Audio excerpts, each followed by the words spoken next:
그래서 오래전에 신문 한 구석에서 읽었던 런던에서 발간되는 이 택시 신문이 발표한 조사 결과가 다시 생각이 났습니다. 그 보도에 따르면 2001년 상반기 6개월 동안 런던 시민들이 택시에 두고 내린 휴대폰이 무려 6만 2천 개에 달했다고 합니다. 그 외에도 노트북을 2,900대나 그 6개월 동안 그렇게 승객들이 놓고 내렸고, 분실물 중에는 다이아몬드와 현금이 가득 들어있는 가방도 있었답니다.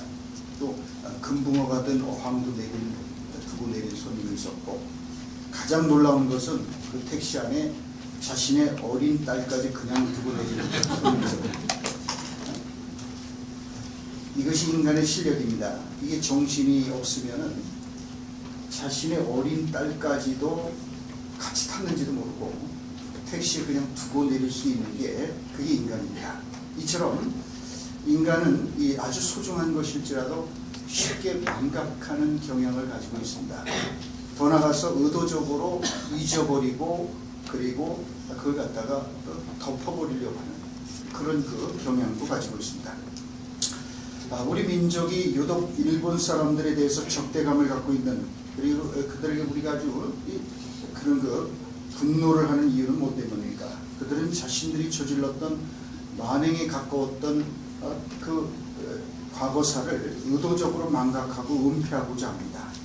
마치 집단으로 기억 상실증에 걸린 사람들처럼 난징대학살이든지 생체 실험이라든지 이 정신대 문제 이런 것들을 부인합니다. 한사코.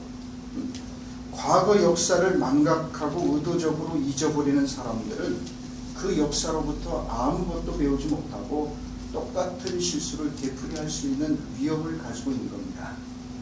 역사의 교훈을 기억하지 않고 결코 반성할 줄 모르는 일본이라는 나라는 언제든지 과거로 회귀할 수 있는 위험한 나라가 아닐 수 없습니다.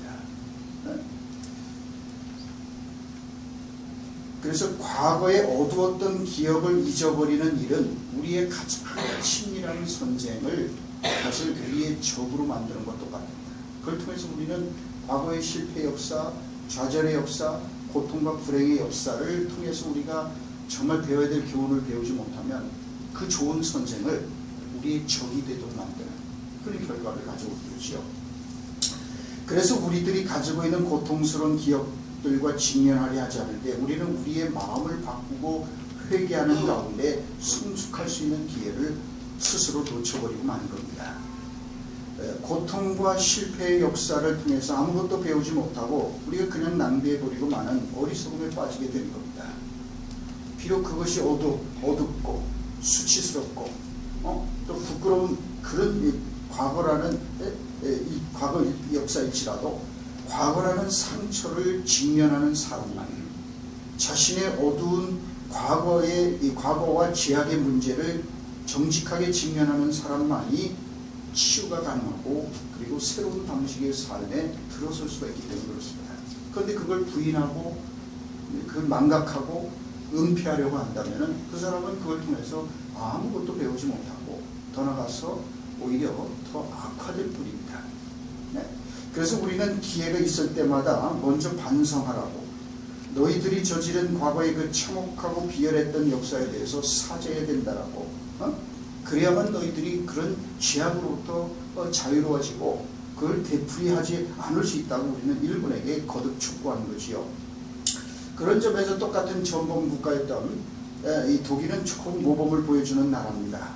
그들은 아우슈비츠 같은 수용소를 역사교육의 현장으로 만들어 놓고 전쟁 범죄를 되풀이하지 않도록 아이들을 계속 보내서 교육을 시킵니다.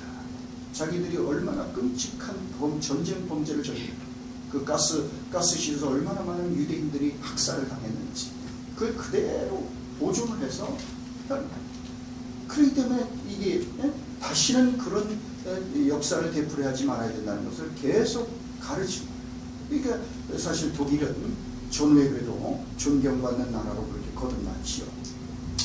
자, 우리는 기억을 통해서 현재와 미래를 새롭게 할 수가 있습니다.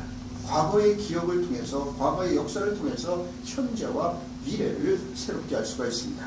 그런 까닭에 만약 우리가 우리의 어두운 과거를 망각하고 덮어버린다면 사실 우리들의 미래도 함께 어두워지고 왜곡될 수 있는 거예요. 그것은 곧 우리 뒤에 있는 악을 우리가 잊어버림으로써 우리 앞에 있는 악을 불러들이는 일이기 때문에 그렇습니다. 우리가 과거를 부인하고 그를 통해서 아무것도 배우지 않고 바로잡지 않으면 우리는 오히려 뒤에 있는 악을 잊어버림으로써 앞에 있는 악을 우리한테 다시 불러들이는 그런 일을 하는 것이기 때문에 그렇습니다. 자, 그런 까닭에 성경 여기저기에서 주님은 거듭 반복해서 이스라엘을 출애굽시키신 분이 바로 하나님이심을 잊지 말고 기억하라고 당합니다. 여러분들이 구약 성경을 읽어보시면 아시겠지만은 거듭 반복해서 나는 너희들의 하나님, 너희들 애굽에서 인도해낸 하나님, 그 하나님이라는 걸 기억하라고 거듭 반복해서 그렇게 말씀합니다. 예수님께서도 성만찬 예식을 제정해 주시면서 이것은 너희를 위하는 내 몸이니 이것을 행하여 나를 기억하고 기념하라. 계속 기억하라. 기념하라. 기억에 대해서 끊임없이 그렇게 성경은 되게 일깨웁니다. 기억은 과거와 현재가 공존하며 함께 사는 것이고 현재를 미래로 이끌어가는 것이기 때문에 그렇습니다. 과거의 기억을 통해서 현재를 살아가고 그리고 미래를 준비해갑니다. 다 하나님께서 과거에 이스라엘 백성들을 그 지옥 같은 애굽에서 출애굽시켜 주시고 그 하나님께서 이스라엘 백성들을 막막한 그 광야에서 어떻게 인도하셨는지 만나와 메추라기를 주시고 반석을 쳐서 물을 내주시고 그 정말 생존이 버거웠던 그 현실 속에서 그 막막한 광야에서 하나님께서 어떻게 그들을 앞서가며 구름기둥과 불기둥 가운데 인도하셨는지 그 과거의 기억, 그 과거의 역사를 회상하고 기억함으로써 현재가 풍요로워지고 그래서 지금 우리가 와서는 안 되는 자리에 와 있는 것 같은 그런 뒤집힌 것 같은 현실 속에 있을지라도 과거의 기억을 통해서 그 하나님이 지금도 살아계시고 그리고 비록 우리가 암울한 미래를 앞두고 있을지라도 현재에도 그렇고 과거에 살아 역사하셨던 그 하나님이 현재도 살아 역사하실 뿐만 아니라 우리의 미래에도 그 하나님께서 앞서가시며 구름기둥과 불기둥으로 인도하시는 분이라는 그 사실을 우리가 끊임없이 기억함으로써 현재를 견뎌내고 미래를 또한 우리는 살아갈 수 있는 그런 힘과 소망을 우리가 얻게 되는 것입니다. 그래서 하나님의 백성들은 항상 기억 속에서 과거를 현재로 가져오고 또한 미래로 이끌어 나가야 되는 겁니다. 이것이 오늘 본문 말씀을 통해서 우리가 배우게 되는 교훈입니다. 오늘 본문 말씀은 요단강을 건넌 뒤 가나안 정복 전쟁을 시작하기 전 하나님께서 주신 말씀입니다. 이스라엘 백성들은 하나님의 은혜로 요단강을 건넜습니다. 이처럼 요단강을 건넜지만은 이제 겨우 약속의 땅 현관에 첫 발을 내디딘 그런 현실이었습니다. 자, 그런데 그래서 갈 길이 먼 이스라엘 백성들에게 하나님께서 제일 먼저 명령하신 것은 무엇이었습니까? 본문 2절과 3절을 보십시오. 백성의 각 지파에 한 사람씩 12사람을 택하고 그들에게 명령하여 이르기를 요단 가운데 제사장들의 발이 굳게 선 그곳에서 돌 12를 택하여 그것을 가져다가 오늘 밤 너희가 유숙할 그곳에 두게 하라 하시니라. 모든 백성이 요단강을 건넌 뒤에 하나님께서는 요단강 바닥에 있었던 돌을 12개 취하여 밖으로 가지고 나와서 기념비를 쌓으라고 말씀하셨습니다. 여러분, 그러므로 이스라엘 백성들이 광야 생활을 마치고 마침내 요단강을 건너 약속의 땅에 들어가서 처음으로 행한 일은 하나님의 명령을 따라서 돌 12개로 기념비를 세우는 일이었습니다. 그렇다면 왜 하나님께서는 갈 길이 바쁜 이제 겨우 요단강을 막 건너자마자 이제 아직 건넌 이런 이스라엘 백성들을 멈춰 세우시고 요단강에서 취한 돌로 기념비를 세우라고 명령하신 걸까요? 다른 할 일도 많았을 텐데. 보통 나무들은 시간이 지날수록 점점 굵어지지 않습니까? 하지만 대나무는 굵어지지 않고 위로 뻗어가며 마디와 함께 더욱 단단해집니다. 그래서 대나무는 아무리 세찬 바람에도 부러지는 법이 없다고 합니다. 꼿꼿하게 선체로 죽을지언정 쓰러지지 않는 것이 대나무의 특성이라고 합니다. 이처럼 대나무가 속이 비었을지라도 단단하고 쓰러지지 않는 이유는 대나무에는 마디가 있기 때문입니다. 대나무 중간중간에 수많은 마디가 있어서 이게 단단히 붙잡아주기 때문에 부러지지도 않고 위로 대쪽같이 뻗어 올라갈 수가 있는 겁니다. 그리고 아주 단단하다.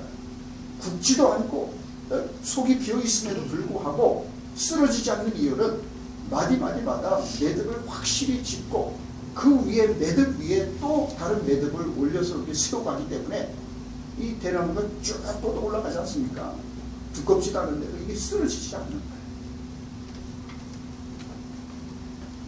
하나님께서는 그 오랜 광야 생활을 마치고 감격적으로 요단강을 건넌 이스라엘 백성들에게 과거라는 매듭을 확실하게 짚고 약속의 땅을 향하여 새롭게 출발하라는 뜻에서 강을 건너자마자 기념비를 세우라고 명령하셨습니다. 강을 건넌다는 것은 이 요단강을 경계로 해서 이쪽은 과거 정말 고단했던 광야의 시절이 광야의 역사가 끝나는 것이고 요단강을 건너서 드디어 적과 보이는 약속의 땅의 새로운 역사가 시작이 됩니다. 자, 새로운 강을 건너서 새로운 세계에 첫 발을 내디든 이스라엘 백성들이 가장 먼저 해야 될 일, 그것은 뭐냐면 과거라는 매듭을 다 짚고 새롭게 출발하는 거죠. 강을 건너 처음으로 약속의 땅에 들어선 이스라엘 백성들이 그래서 제일 먼저 했던 것은 여기까지 인도하시고 출애굽시켜 주시고 또 앞으로도 앞서가시며 인도하실 하나님의 은총의 손길을 망각하지 않고 기억할 수 있는 감사의 기념비를 세우는 것이었습니다. 우리가 감격적으로 그래 출애굽해서 그 우여곡절이 있었지만은 광야를 지나서 마침내 요단강을 건너서 꿈에도 그리던 약속의 땅에 첫 발을 내딛는 순간, 그때 제일 먼저 해야 될 일이 뭐냐면 우리를 여기까지 오게 하신 분은 하나님이시고 그 하나님이 우리를 이 강을 건너오게 하셨고 광야를 건너오게 하셨고 애국에서 빠져나오게 하셨고 우리 어르신들이 경험했듯이 말이죠. 보릿고개를 건너오게 하셨고 6.25를 건너오게 하셨고 일제시대를 지나오게 하셨고 기가 막힌 일 아닙니까? 그 나라를 빼앗겼을 때 얼마나 사실 그걸 되찾을 수 있을 거라고 생각도 못하지 않았겠어요. 그러나 일제시대를 건너서 왔다. 또 우리가 6.25라는 험난한 강을 건너 보릿고개를 건너서 여기까지 오게 하신 그 하나님의 은혜, 그것을 잊지 말아야 해요. 그래서 이스라엘 백성들은 강을 건너자마자 여기까지 오게 하신 분이다. 하나님입니다. 그래서 그들은 감사의 기념비를 세움으로써 감사로 매듭을 짓고 다시 그 하나님께 대한 감사의 마음으로 새로운 땅에서 새 출발하고 첫 발을 내딛면서 그렇게 출발을 하라고 주님께서 말씀한 것이죠. 그래서 우리는 오늘 본 말씀을 통하여 우리들의 삶과 신앙생활에 적용해야 되는 중요한 교훈을 배우게 됩니다. 그것은 무엇보다도 우리들의 인생의 고비고비마다 단계단계마다 감사로 매듭을 짚고 나가야 한다는 사실입니다.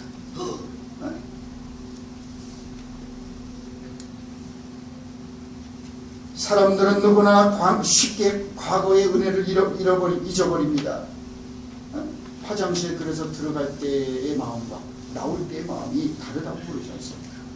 급할 때는 하나님께 매달려서 그렇게 간구하다가 막상 문제가 해결되면 언제 그랬냐는 듯이 까맣게 잊어버립니다.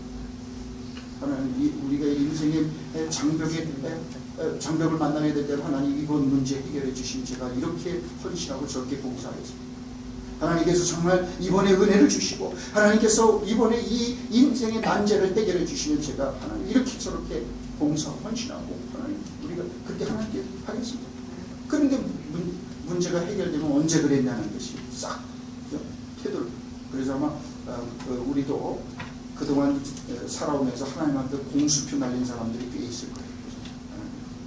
소원도 하고 마음으로도 뭐 이렇게 하겠다 그랬는데 사실 지나놓고 보면은 다 그냥 우리가 입으로만 하고 끝나는 경우가 제법 있어서 우리들은 지난날 도우신 하나님의 은혜를 잊지 말아야 합니다. 하나님이 세우라고 명령하시는 기념비는 그래서 승리의 기념비가 아니라 감사의 기념비, 감사의 기념비. 오게 하신 하나님. 그럼 어제는 6.25 사변 기념일이었습니다. 어제가 6.25 몇 주년이 되는 날인지 아십니까? 우리 김 장로님 역시 역사의식이 있으신 훌륭한 분이라서 말이죠. 그러니까 지난 어제 6.25 사변 몇 주년이라고요? 66주년입니다. 66주년. 그 세월 동안 전쟁으로 피로가 되었던 대한민국이 이토록 근사한 나라로 우뚝 서게 되었습니다. 기적 같은 하나님의 은혜와 축복이 아닐 수 없습니다. 여러분, 우리나라가 지난 2012년 20-50 클럽에 가입하게 되었다는 사실을 모두 알고 계실 겁니다. 20-50 클럽은 1인당 국민소득이 2만 달러 이상 된 나라, 그리고 이 인구 5천만을 뜻하는 나라들을 말합니다. 20-50 클럽은 그래서 현재까지 1987년 일본이 처음으로 이 목표를 달성했고요. 1988년에 미국이, 1990년에는 프랑스와 이탈리아 두 나라가, 그리고 1991년에 독일이, 그리고 1996년에 영국, 이 6개 나라만이 성취했을 뿐입니다. 한국은 세계에서 7번째로 20-50 클럽에 가입한 국가가 되었다. 영국이 6번째로 가입한 후에 16년 만에 처음으로 있는. 그리고 다음 순서의 국가를 찾아보기가 당분간은 어렵다고 합니다. 한국이. 그러니까 여러분, 우리나라가 대단한 나라입니다. 일본, 미국, 프랑스, 이탈리아, 독일, 영국, 이 나라 빼놓고는 사실 인구가 5천만이 넘는 나라가 GNP 2만 달러 이상의 소득을 올리는 그런 나라가 전 세계에 우리나라까지 지금 이렇게밖에 안 되는 것이죠. 8개 국가밖에 없는, 우리 7번째, 우리가 7번째로 됐으니까 7개 국가밖에 없다. 우리나라는 전쟁의 피로 속에서 66년 만에 말이죠. 60여 년 만에 세계 10대 무역국가가 되고 굉장한 나라가 됐지 않습니까? 여러분, 우리 민족사에 있어서 가장 큰 비극적인 사건은 단연 6.25 전쟁이었습니다. 대한민국에서만 민간인 99만 명, 군인, 경찰, 유엔군들 77만 명, 북한군 및 중공군 희생자는 155만 명, 합쳐서 모두 약 330여만 명이 목숨을 잃게 되는 그런 비극이었습니다. 상업시설과 가옥의 파괴 등등 말할 것도 없고요. 그야말로 동족상잔의 그런 비극이었습니다.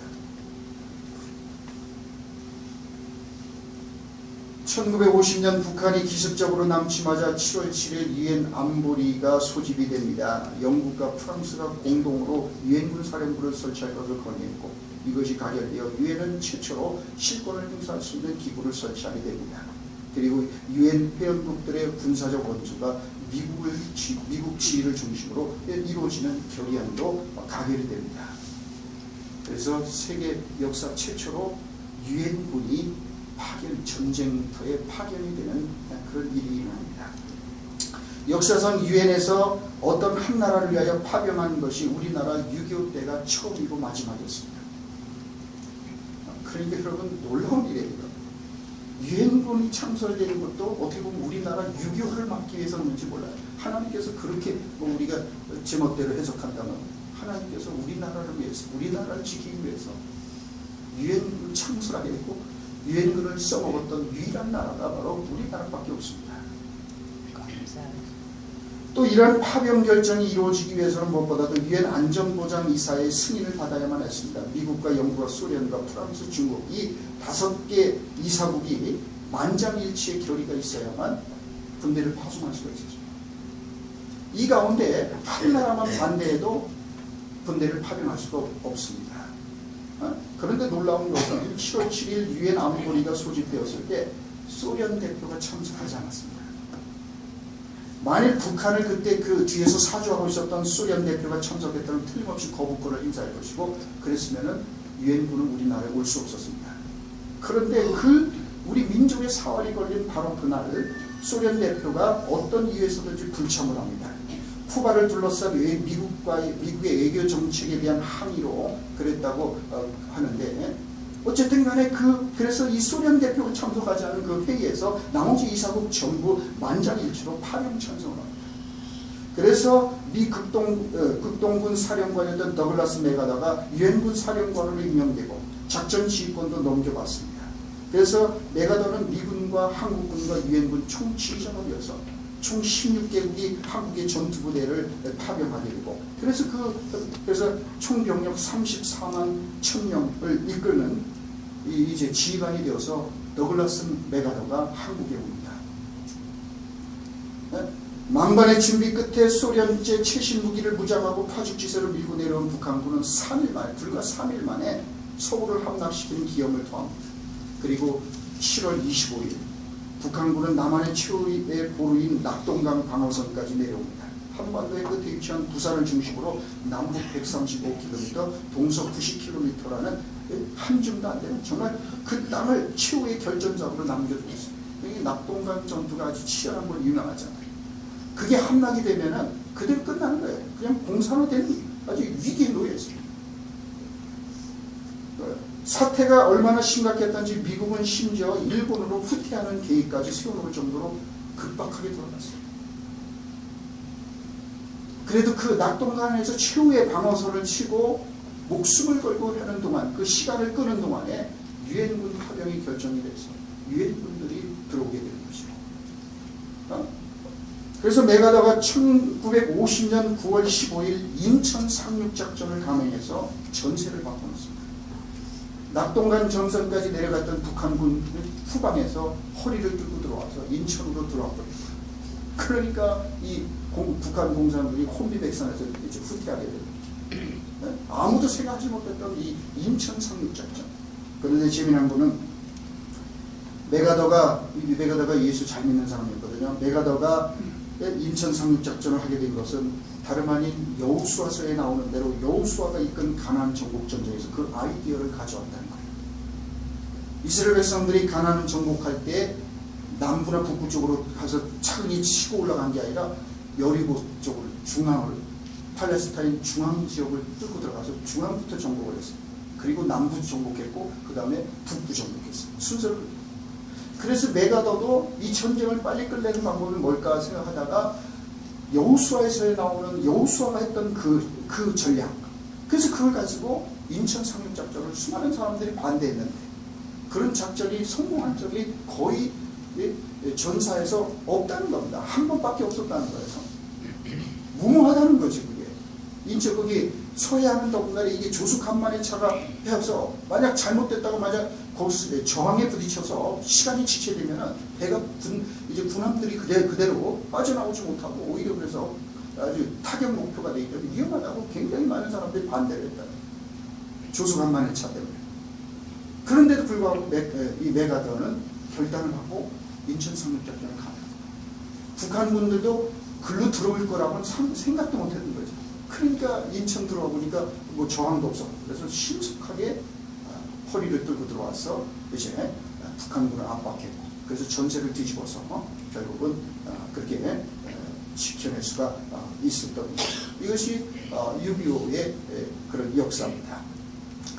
미국의 수도 워싱턴 DC에 가면 한국전쟁기념공원이 있습니다. 해마다 수많은 사람들이 방문하는 이곳에서 사람들은 거기에 새겨져 있는 문구를 통하여 감동을 받는다고 그럽니다.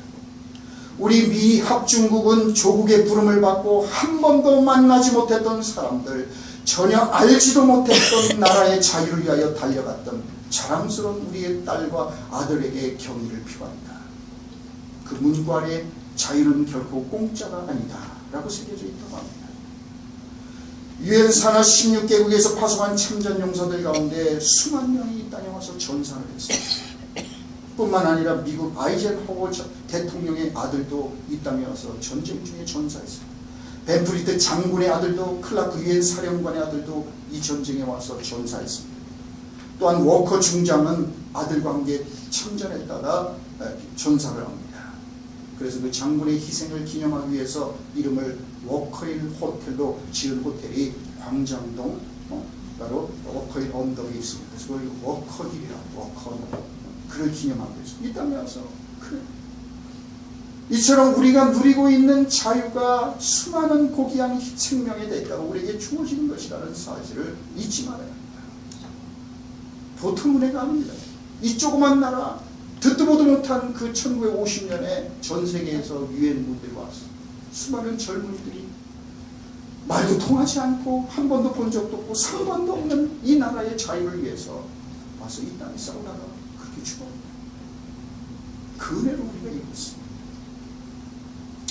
우리는 과거의 역사를 잊지 말아야 합니다. 우리 민족과 우리 자신이 어떤 형편에 있었는지를 기억해야 합니다. 하나님의 은혜가 아니었다면 어떻게 되었을 것인지를 생각해야 합니다.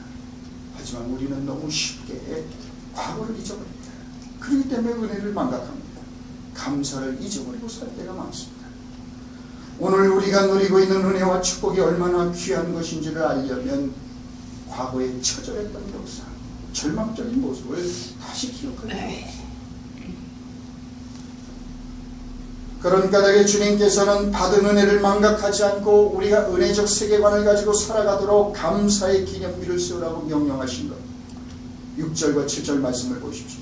이것이 너희 중에 표징이 되리라. 후일에 너희의 자손들이 물어 이르되 이 돌들은 무슨 뜻이냐 하거든 그들에게 이르기를 요단물이 여호와의 언약궤 앞에서 끊어졌나니고 언약궤가 요단을 건널 때에 요단물이 끊어졌으므로 이 돌들이 이스라엘 자손에게 영원히 기념이 되리라 하라 하니라.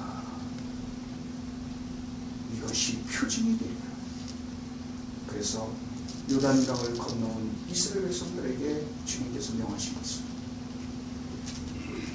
거기에 기념비를 세우라는 거죠. 그리고 그래서 후손들이 물을 때마다 이 돌들이 도대체 이 기념비가 도대체 뭡니까? 그때마다 하나님께서 이스라엘 백성들을 어떻게 출애굽시키고 어떻게 광야를 지나오게 하셨고 어떻게 요단강을 건너게 하셨는지 그것을 끊임없이 기억하고 망각하지 않다. 그를 갖다가 일깨우는 시청과 교제로 이 감사의 기념비를 세우라. 그래서 이제 약속의 땅에 들어오게 된 그들이 무엇보다도 감사로 매듭을 짓고 하나님께 대한 감사의 기념비로 매듭을 짓고 그리고 새롭게 가나안 정복을 향하여 나가는 그런 뜻에서 주님께서는 그렇게 명령하셨습니다. 그래서 우리 모두는 한 해 한 해 그리고 한 달 한 달 늘 감사로 매듭을 짓고 새로운 출발선에 서야 합니다. 오늘은 6월 마지막 주일입니다. 2016년 전반전이 끝나는 주일입니다. 이제 다음 주부터는 7월이 시작됩니다. 후반전이 시작됩니다. 그러므로 우리 모두 지나온 6개월 동안 하나님께서 여기까지 인도해 주신 은혜에 대한 감사로 매듭을 짓고 새로운 마음과 자세로 7월을 맞이하고 남은 이제 후반전 6개월 우리가 흐트러지지 않게 살아가야 합니다. 어쩌면 지금의 내 형편과 처지로는 도저히 감사의 기념비를 세우고 감사로 매듭을 지을 수가 없습니다라고 생각하는 분이 혹 계실지 모릅니다. 하지만 가만히 생각해보면 너무나도 받은 은혜가 크고 많습니다. 한번 생각해 보십시오. 제가 늘 말씀드리지만 우리가 이렇게 좋은 나라, 이렇게 좋은 땅에 태어난 게 얼마나 감사합니다. 전 세계에서 마음 놓고 이렇게 주일날 예배드릴 수 있는 나라가 얼마나 되겠습니까? 그걸 보십시오. 이게 유럽도 그렇고 지금 말이죠. 극단 이슬람주의자들 때문에 말이에요. 테러와 뭐 별일이 다 일어나잖아. 우리는 잘 몰라서 그렇지 말이죠. 지금 이 순간요. 1년에 한 15만 명, 통계치로 보면 15만 명 정도가 예배 순교를 하고 있습니다. 지금 기독교인들이. 뭐 아프리카 같은 데도 그렇고 뭐 중동은 더 심하고 뭐 터키 이런 데도 그렇고 이런 극단적인 이슬람주의자들이 와서 교회에 와서 그냥 불을 질러버리고 막 총을 죽이고 그럽니다.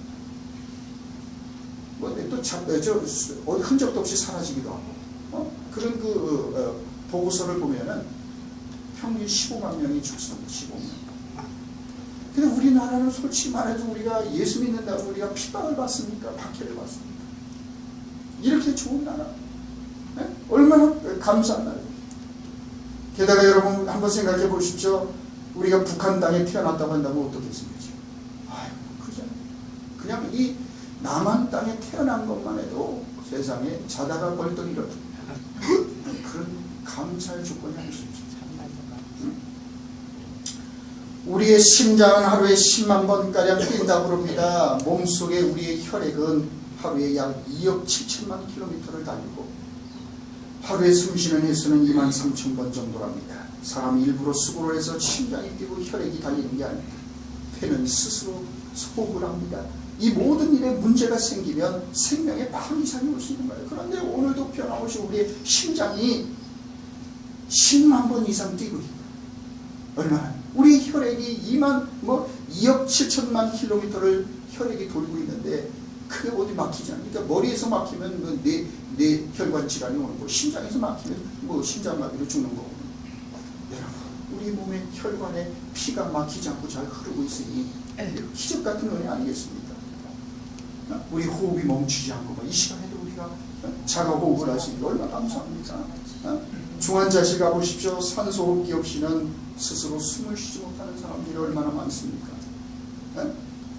비록 내가 다니고 있는 직장이 여러 가지로 시원찮을지라도 아침마다 출근할 수 있는 직장이 있다는 사실의 은혜를 생각할 수 있어야 합니다. 비록 나의 건강이 좋지 않을지라도 나보다 더한 사람들을 생각하면서 자족할 줄 알아야 합니다. 지금 이 시간에도 중환자실에서 생사의 길을 있는 사람, 암과 싸우고 있는 사람들, 난치병과 이름조차 우리가 들어보지 못한 그런 불치병과 싸우는 사람들이 얼마나 많은지. 우리는 그저 월급 인상이 안 된다고 불평하고 승진이 되지 않아서 괴로워하고 있을 때 직장을 잃어버리고 길거리로 밀려나온 노숙자들이 있다는 사실을 생각해 보시기를 바랍니다. 가만히 세상을 돌아보십시오. 조소적으로 우리나라를 가리켜서 젊은 사람들 물론 이해되지만 헬조선이라고 그러는데, 여러분 사실 우리나라 같이 좋은 나라가 됐습니다. 물론 어려운 거 있어요. 근데 그건 우리가 그동안 너무 눈높이가 높아졌어요. 너무 눈높이가 높아지니까 이게 성에 안 차서 그렇지. 사실 나가보면 안다고. 나가요. 제가 얘기했잖아요. 제가 유럽 갔다 오고 난 데서 다시는 가고 싶지 않아요. 화장실 갈래도 1유로, 오줌을 누러 갈래도 1유로에, 물 한 병 500cc짜리 우리나라에 그 300원이면 사나고, 근데 그거를 1,300원, 그것도 1유로, 비싸게 받을 때 2유로, 2,600원. 물 한 통에 물도 제대로 못 먹겠더라고요. 물도. 저는 물을 많이 먹는 편인데 이게 그래갖고 500ml짜리 2개 갖고 하루 버텼는데 우리나라, 그래서 고속도로 갈 때마다 얼마나 우리나라가 좋은 나라예요. 고속도로 가면 우리 화장실도 마음대로 이용하잖아요. 물도 공짜잖아요. 물도 세상에 이 물을 마시면서 그래. 내가 유럽 갔을 때 이거 그 상상도 못합니다. 다 돈내. 화장실 가는 것도 다 돈내. 이 우리나라가 이 얼마나 좋은 나라입니까? 그렇습니다. 시리아나 이라크를 보십시오. 전쟁의 공포와 지금 테러의 위협과 얼마나 많은 사람들이 난민이 되어서 그렇게 떠돌고 있는 중. 많은 사람들은 자신을 행복하게 해줄 어떤 멋진 일이 일어나기를 기다리며 살아갑니다. 하지만 우리는 끔찍한 일이 일어나지 않는 것만으로도 감사하며 살아가는 법을 배워야 합니다. 나를 행복하게 해주고 만족시켜주는 일들이 없다고 불평하며 불행하게 살기보다는 나를 불행하게 만드는 일들이 일어나지 않는 것에 감사하고 만족하며 살아가는 법을 배워야 합니다. 여러분, 그냥 아무 일도 없는 일상이 기적 같은 은혜입니다. 우리는 뭔가 대박이 나고 이래야 되는, 그렇지 않아요. 아무 일도 일어나지 않아요. 그저 평범한 일상. 그렇지 않아요? 그러다가 가족이 한번 아파보세요. 누군가 입원해보세요. 그러면 아무 일도 없는 게 얼마나 고마운 일인지 뼈저리게 느끼죠. 근데 우리는 이 은혜를 몰라요. 이건 당연한 건 줄 알아요. 그러나 당연하지 않습니다. 불합리한 고통과 불행이 도처에 널려있는 걸 보면서 지금까지 그런 많은 고통들을 피하며 여기까지 온 것에 감사하며 이미 우리가 누리고 있는 엄청난 은혜에 놀라며 살아가는 법을 배워야 합니다. 그렇습니다. 지난 6개월 동안도 파란만장했고 우여곡절이 있었겠지만, 만만치 않았겠지만, 오늘 이 아침 이 복된 자리에 예배자로 나와서 6개월을 감사로 매듭 지을 수 있는 것이 보통 은혜가 아니라는 사실을 알아야 합니다. 6개월을 건너서 이 자리에 지금 여기 있는 것, 여기까지 또 살아남은 것, 이게 보통 감사한 일이 아닙니다. 그래서 주님께서는 우리들이 무엇보다도 삶의 매 단계마다 강을 하나 건널 때마다, 한 달이라는 강을 건널 때마다, 6개월이라는 강을 건널 때마다 감사의 기념비를 세우면서 다시 우리가 한번 감사로 매듭을 짓고, 과거에 지켜주셨던 그 은혜 지금도 지켜주실 것이고, 그래서 앞으로도 비록 어렵겠지만은, 쉽지 않겠지만은 하나님께서 함께 하실 거를, 그 은혜를 우리가 확신하며 우리가 아름다운 매듭을 짓고 새 출발을 해야 되는 겁니다. 하나님 앞에서 우리는 다 빚쟁이들에 지나지 않습니다. 무슨 권리 주장을 할 수 있는 사람들이 아닙니다. 모든 것을 선물로 받았습니다. 세상에 태어날 때 우리는 양말 한 짝, 신발 한 켤레 가져온 적이 없지 않습니까? 그래서 감사는 어느 쪽에서 생각하느냐에 달려 있습니다. 무엇을 생각하느냐에 따라서 감사가 되기도 하고 원망이 되기도 합니다. 환경이 바뀌고 여건이 바뀌고 세상이 달라지기만을 한평생 기다리는 사람의 입에서는 감사가 없습니다. 세상을 보면 원망이 나오고 사람들 보면 짜증이 나지만, 하나님을 바라보고 우리 자신을 가만히 생각해 보면 오로지 은혜고 감사할 것밖에 없습니다. 여러분, 여기서부터 시작해야 합니다. 우리가 어떤 사람들이었습니까? 우리가 무슨 구원받을 만한 일을 한 게 있습니까? 우리가 이렇게 좋은 땅에 태어나서 이 좋은 기회를 누리며 살 그럴 만한 우리가 한 게 있습니까? 그냥 값없이 주어진 은혜가 아니었던가요? 또 우리가 과거 66년 6.25를 생각한다면 말이죠. 우리나라가 그때 어땠습니까? 참 그렇잖아요. 우리가 정말 아마 물론 전후 세대도 그랬지만, 저도 어릴 때 먼지 펄펄 나는 신장문밖에 없었고, 전후에 말이죠, 베이비부머 세대로 태어났고 말이죠. 뭐가 있었어요? 우리 어릴 때 그 황량했던 이 조국의 현실을 우리도 어릴 때 보고 자랐지. 변변한 공장도 없었고, 그죠? 큰 미군들이 놓고 간 그 도라고, 일본 말로 도라고 트럭, 이런 것들이 별 제대로 된 게 없었다. 자, 그렇습니다. 가만히 보면은 다 하나님의 은혜였습니다. 우리가 정말 50년 전에 과연 어떤 집에서 어떤 옷을 입고 살았고 어떤 삶을 살았는지 우리는 알잖아요. 50년 전에, 60년 전에 우리가 어디에 있었습니까? 그런데 오늘 하나님께서 사실 놀라운 은혜를 주셨습니다. 여러분들에게 주어져 있는 은혜를 충분하게 생각하시고 감사의 기념비를 세우고 사십니까? 더 바랄 것이 없어야 합니다. 더 다른 것을 원치 않아야 합니다. 이대로 만족해야 합니다. 이것이 은혜자입니다. 우리 자신의 존재가 은혜 그 자체임을 알아야 합니다. 내가 누굽니까? 나의 나됨을 똑바로 알아야 합니다. 그러고 나면 불평할 거 없습니다. 원망할 거 없습니다. 섭섭하고 억울하고 분한 일을 당했습니까? 턱도 없는 이야기입니다. 있을 수 없습니다. 하나님의 전적인 은혜가 아니었다면 우리는 죽을 수밖에 없는 죄인이었습니다. 여기까지 살아온 거 그잖아요. 지금 이 자리에 있는 거, 이게 기적 같은 은혜. 그렇지 않으면 벌써 이 세상 사람 아니었을걸요. 여러분, 그렇습니다. 하나님의 전적인 은혜가 우리를 지켜주지 않았다면 그 수많은 우리가 겪으면서 그 어려운 고비마다 생사의 기로에 설 때마다 그걸 넘어오게 하신 하나님의 은혜, 지켜주신 은혜가 아니었다면 우리는 아마도 이 세상 사람 아니었을 겁니다. 다 건너오게 하셨어요. 그 강을 건너고 인생 광야를 건너서. 그러니 여러분, 무슨 불평이 있고 원망이 있을 수 있겠습니까? 오로지 감사할 따름입니다. 그래서 은혜를 잊게 되면, 은혜를 알 때는 우리 자신의 의의가 부정됩니다. 내 노력도 아니고 내가 잘난 것도 아니고 내 수고도 아니고 내 지혜도 아니고 오직 하나님의 은혜가 수많은 인생의 고비의 강들을 건너서 여기까지 오게 하죠 라고 고백할 수 있게 됩니다. 행복의 비결은 그래서 감사의 능력이 있는 겁니다. 이미 받은 은혜와 축복을 망각하지 않고 기억하는 것. 받은 복을 세워보아라. 찬송가 가사 나오잖아요. 받은 복을 세워보아라. 우리는 누구나 감사하는 만큼만 행복할 수 있습니다. 감사할 때 가장 충만하고 행복한 삶을 살아갈 수 있습니다. 그러므로 우리 모두가 범사에 감사하고 말씀하신 주님의 말씀을 기억하며 늘 감사의 기념비를 세우며 살아가는 그런 성도들이 되길 바랍니다. 우리 모두 6.25 66주년을 보내면서 다시 한번 우리가 받은 은혜를 생각하면서 그 은혜를 헛되지 않게 하나님의 영광을 위하여 살고 나라와 민족을 위하여 축복하는 통로가 되는 삶을 살아가는 그런 성도들 되기를 우리가 원합니다.